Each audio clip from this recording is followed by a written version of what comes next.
حج صاحب استطاعت پر فرض ہے، جس کے پاس گھر کا خرچہ بھی ہو اور زیادہ راہ بھی ہو، اس پر حج فرض ہو جاتا ہے۔ یہ کیونکہ فرض ہے، انکار کرے تو کافر، اور حج کی استطاعت ہو حج نہ کرے ایسا گناہ گار ہے، اللہ کے عذاب سے بچ نہیں سکے گا۔ نبی پاک صلی اللہ علیہ وسلم ارشاد فرماتے ہیں، حضرت داؤد علیہ السلام نے اللہ سے پوچھا،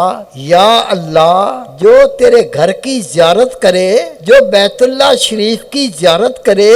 اس کا اجر کیا ہے؟ رسول پاک فرماتے، رب نے جواب دیا، اے میرے نبی داؤد، جو میرے بیت اللہ شریف کی زیارت کرے میں اس کے سارے گناہ معاف کر دوں گا، اور جب میری اس سے ملاقات ہوگی میں اس کو اپنی جنت میں داخل فرما دوں گا۔ حج اس میں صرف بیت اللہ شریف کی زیارت نہیں ہوتی، حج میں بیت اللہ شریف کی زیارت ہوتی ہے، بیت اللہ شریف کا طواف نصیب ہوتا ہے، بیت اللہ شریف میں نمازیں پڑھنے کی توفیق ہوتی ہے، بیت اللہ شریف میں میرے بیٹے میرے بھائی قرآن پاک پڑھنے کا موقع ملتا ہے، بیت اللہ شریف میں آب زمزم پینے کی توفیق ہوتی ہے، جب بندہ حج پر جاتا ہے اس کو صحیح کرنے کی توفیق ہوتی ہے، جب مومن حج کرتا ہے تو مینا میں قیام کرتا ہے، وہ عرفات میں قیام کرتا ہے، وہ مزدلفہ میں قیام کرتا ہے، وہ رمی کرتا ہے، وہ اللہ کے نام پر جو جانور قربانی کرتا ہے۔ رسول پاک سے پوچھا گیا، یا رسول اللہ حج کے بارے میں کیا فرماتے ہیں؟ میرے محبوب نے فرمایا، حج تو سارے کا سارا اللہ کا ذکر ہے، اتنی نیکیاں، اور جب مومن عرفات کے مقام پر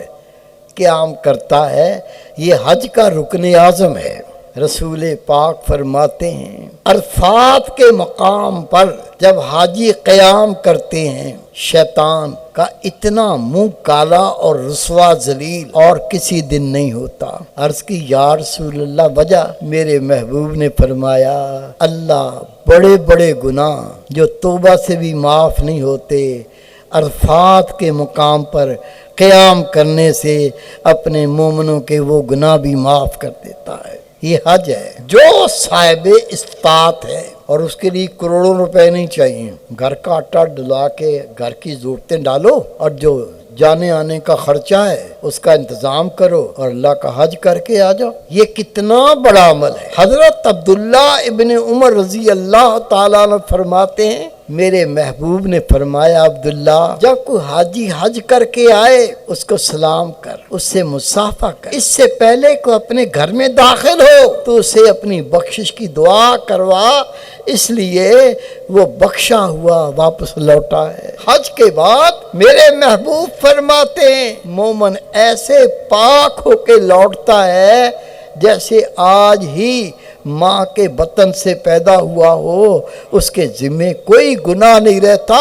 رسول پاک فرماتے ہیں، حاجی حج کرنے جائے اور رستے میں اس کا انتقال ہو جائے، اللہ قیامت تک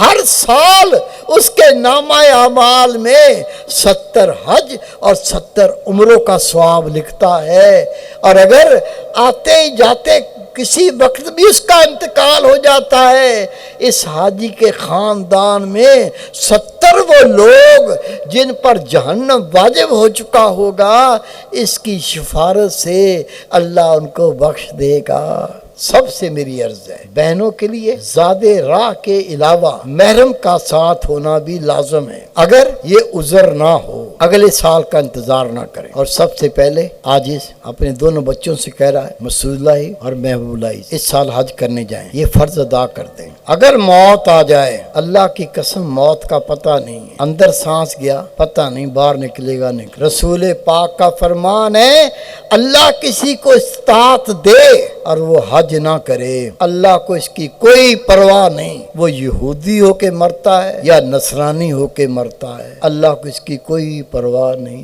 میرے جتنے بھائی بزرگ بہنیں تشریف فرما ہیں، میری سب سے عرض ہے جو صاحب استطاعت ہو چکے وہ اگلے سال کا انتظار نہ کریں، ابھی سے تیاری پکڑیں، اپنا انتظام کریں، اور جب حج کے ایام آ جائیں چلو اللہ کے پاس، رحمت کا در کھلا ہے، بخشش کا در کھلا ہے، بخشش کروا کے لوٹو، کیونکہ یہ بھی اللہ کی معرفت کا، اللہ کی محبت پانے کا ایک ذریعہ ہے۔ اس فرض کو بھی ادا کرنے میں سستی کاہلی نہ کرو۔